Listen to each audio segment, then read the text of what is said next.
গোলাঘাট জিলা মেৰাপানী টাউনত Merapani chambers of কমাৰ্চৰ উদ্যোগত আৰু মেৰাপানী প্ৰেছ ক্লাবৰ সহযোগত মেৰাপানী পৰিষ্কাৰ কাৰ্যসূচী হাতত লোৱা হয়।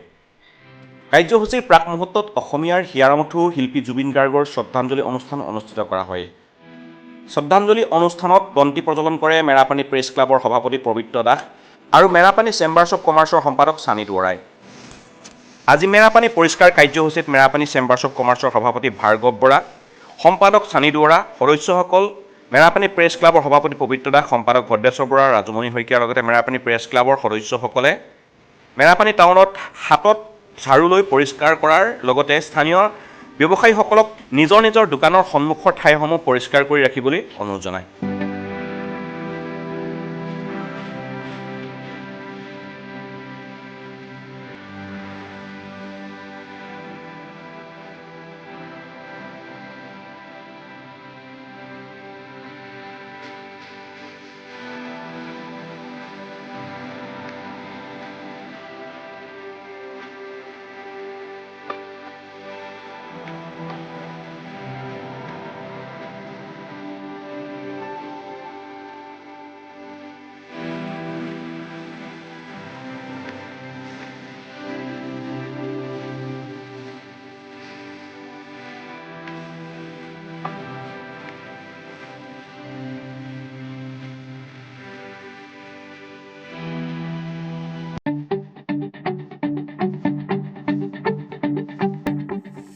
আজি 9 নৱেম্বৰ 2025 তাৰিখে মেৰাপানী চেম্বাৰ্ছ অফ কমাৰ্চে এটা পদক্ষেপ আমি হাতত লৈছোঁ যে আমি ক্লিন এণ্ড গ্ৰীণ মেৰাপানী, আমি মেৰাপানীখন টাউনখন আমি স্বচ্ছ কৰি ৰাখিব বিচাৰিছোঁ, চফা কৰি ৰাখিব বিচাৰিছোঁ।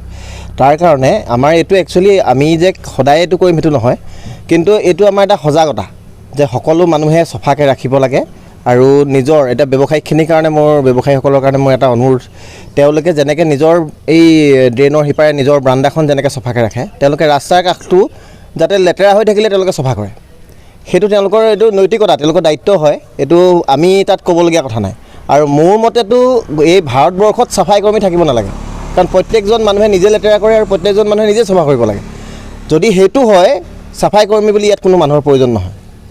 আৰু এটা মোৰ অনুৰোধ আছে কিছুমান মানুহৰ কাৰণে, অভিভাৱকসকলৰ কাৰণে, গাড়ীত যায়, নিজৰ ল'ৰা লৈ যায়, ল'ৰাই ভিতৰতে চিপছ খায়, পানী বটল খায়, কিবা ঠাণ্ডাৰ ক'ল্ড ড্ৰিংকছ খায়, তেওঁলোকে কি কৰে গ্লাছখন এনেই যাওঁতে মাৰি যায়, কিন্তু গ্লাছখন খুলি বাহিৰলৈ পেলাই থৈ গুচি যায়। তেওঁলোকে এইটো চিন্তা নকৰে যে এই পৰিৱেশটো কেনেকৈ বিনষ্ট হ'ব। তেওঁলোকৰ প্ৰতি মোৰ এটা অনুৰোধ, যাতে তেওঁলোকে নিজৰ সন্তানক এই নৈতিকতাটো, এই যিটো তেওঁলোকৰ ডিচিপ্লিন, এই বস্তুটো যাতে সৰুৰ পৰা তেওঁলোকে শিকায়। সেইটোৰ কাৰণে মোৰ পিতৃ মাতৃসকলৰ কাৰণেও এটা অনুৰোধ আছে। আৰু সকলোকে আৰু দ্বিতীয় কথা হৈছে, যিসকলে যে এই পেকেট খায় যে, এইটো শিখৰৰ ছিগনেচাৰ, এইটোতো মই বেন হোৱাটো বিচাৰিছোঁ, মানে বন্ধ হ'লে মই ভাল পাওঁ, কিন্তু এইটো খোৱাসকলে মানে এটা কথা মন কৰিব, তেওঁলোকে এই ফালি পেলাই সৰুকৈ যে পেলায়, সেইটো চফা কৰিবলৈও অসুবিধা হয়। তেওঁলোকেতো চিন্তা নকৰে, সেইটো মানে আপুনি যেতিয়া চফা কৰিবলৈ ল'ব গম পাব, হাতেৰে বুটলিবলগীয়া হয়। আজি তেনেকৈ আমি হাতেৰে বুটলি পেলাই চফা কৰিছোঁ। আৰু বিশেষ ক'বলগীয়া নাই, এইটো আমি কণ্টিনিউ কৰি যাম। আৰু এইটো আমাৰ পদক্ষেপ অসম চেম্বাৰ্ছ অফ কমাৰ্চ মেৰাপানীৰ পৰা। আৰু তাৰ কাৰণে সকলোকে, যি আমাৰ মেৰাপানী প্ৰেছ ক্লাবে যথেষ্টখিনি আমাক সহায় সহযোগিতা কৰিলে, তেখেতলোকলৈও অশেষ ধন্যবাদ। আৰু মোৰ বিশেষ ক'বলগীয়া নাই, আৰু সেইটোৱেই, সকলোৱে সচেতন হওক, যাতে পৰিৱেশ আমি ৰক্ষা কৰিব পাৰোঁ, যাতে চফাকৈ ৰাখিব পাৰোঁ। অন্ততঃ বেলেগ মানুহ এজন আহিলে প্ৰতি দেওবাৰে হ'ব, ইয়াত যাতে লাজ পাব নালাগে। আমি যাওঁ বেলেগ জেগাত ফুৰি আহি কওঁ যে ইণ্ডিয়াখন বহুত লেতেৰা, ভাৰত বহুত লেতেৰা। কিহৰ কাৰণে লেতেৰা কোনে কৰিছে? আমি নিজেই কৰিছোঁ। বাহিৰৰ জেগাত মানুহে চফা বুলি ক'লেই নহ'ব, তেওঁলোকে নিজে চফা কৰে, তেওঁলোকৰ ছিষ্টেম বেলেগ, মানুহে কোনো লেতেৰা নকৰে। আমাৰ ইয়াত সকলোৱে খালে বস্তুটো তাতে পেলালে, পানী বটল খালে তাতে পেলালে। এইটো মানে ইমান ইনডিচিপ্লিন জেগা ভাৰতখন, এইটো আমি চফা কিয় কৰিব নোৱাৰোঁ?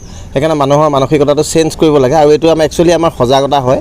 আৰু সকলোৱে যাতে মই ভাবোঁ অনাগত দিনত সকলোৱে নিজৰ পদূলিটো যাতে চফা কৰি ৰাখে, নিজৰ দোকানৰ সন্মুখটো যাতে চফা কৰি ৰাখে, ৰাস্তাত কিবা এখন পৰি থকা দেখিলে যাতে চফা কৰি ৰাখে, তাৰ বাবে অনুৰোধ। ধন্যবাদ।